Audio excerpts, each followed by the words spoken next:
Well, I still have my fleeces on, but I have bare feet. Your bare feet. Bare feet is good.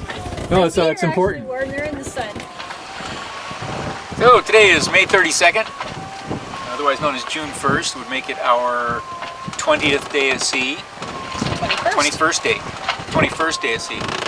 Yeah, that's right. Today is a beautiful day, lots of sun, temperature just about right, just about 70 degrees.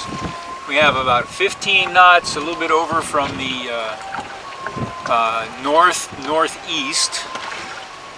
And we are sailing a broad reach on the starboard tack under our number 3 jib. The wind just over the starboard quarter, so we're on the starboard tack. Our course is west-southwest, and with that little bitty sail, we're making 4 knots or better. Bursts up to 5, a little maybe 5.1 occasionally. I'm calling it an average of 4 knots. We are 1,075 miles from Hawaii, so making satisfactory progress.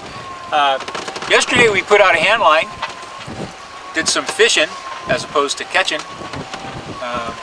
We probably would have caught more if I had remembered to take the little plastic guards off the barbs on the hook. But as it is, we actually caught a piece of fishing net, which brings me to something I've been meaning to talk about. There's a lot of crap in the water. If you're expecting to come out here and find pristine ocean with nothing but fish and foam, you're going to be disappointed because there's a lot of crap in the water. A lot of plastic junk. You know, all through the thousands of years of man's existence, up until about 80 years ago, up until World War II, almost everything that went in the ocean was biodegradable natural materials: wood, hemp, tar, you know, things that would just go away over a period of a few years. But after World War II, all that changed. Synthetic materials came along: nylon, polyester, all that sort of stuff.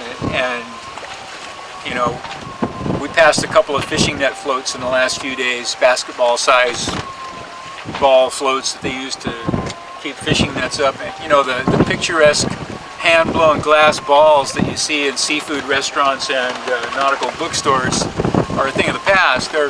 These things now are rotomolded polyethylene, and they're just ugly plastic balls that will be floating around out here forever.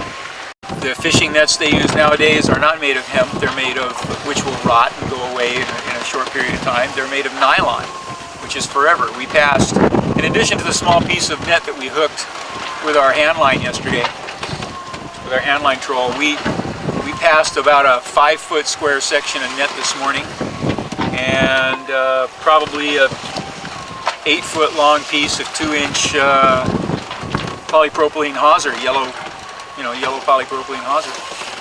Polypropylene, I'm going to have to check on polypropylene because I think it degrades in UV over time and may rot away to nothing. But aside from that, we've passed, you know, obvious just trash that's thrown in the water. You know, some things you can attribute to commercial boats, like, you know, an empty spray can of paint, round lids from 5-gallon buckets, which may or may not, I mean, we've got a couple of them on board here, so, you know, they can come from cruising boats too. But, you know, Tupperware containers, plastic water bottles, plastic lids to food containers, things like that floating in the water. Anyhow, we're passing this stuff all the time in the water. You may miss it on a bigger boat. I mean, this little boat, we're pretty close to the water.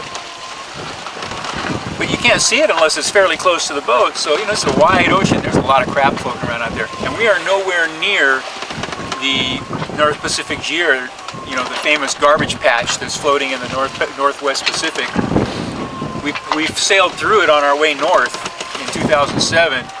It took us a week to sail through this patch of garbage, just floating garbage out there in the middle of nowhere. We're nowhere near that. We're 1,000 miles from there. But anyway, it's a beautiful day to be out sailing, and we're enjoying life. And we're running the water maker. Maybe you can hear it in the background. We're running the water maker today. It's every 3 days, the water maker, and we ran the engine on the 10th day out from San Francisco. But the solar panels were working for the first few days, and then it was another 6 days before we had to run the engine again. So do I get to mention your toe?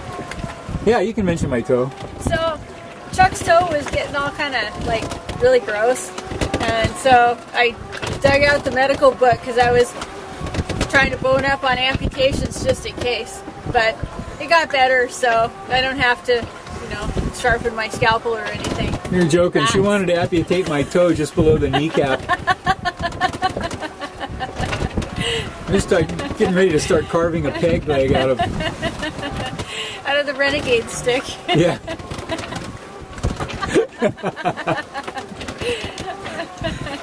Ah, my knife-happy wife here, a frustrated surgeon.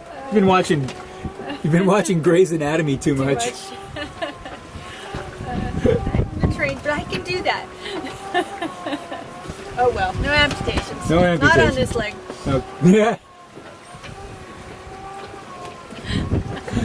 Just call me Tristan. Okay. And on that note.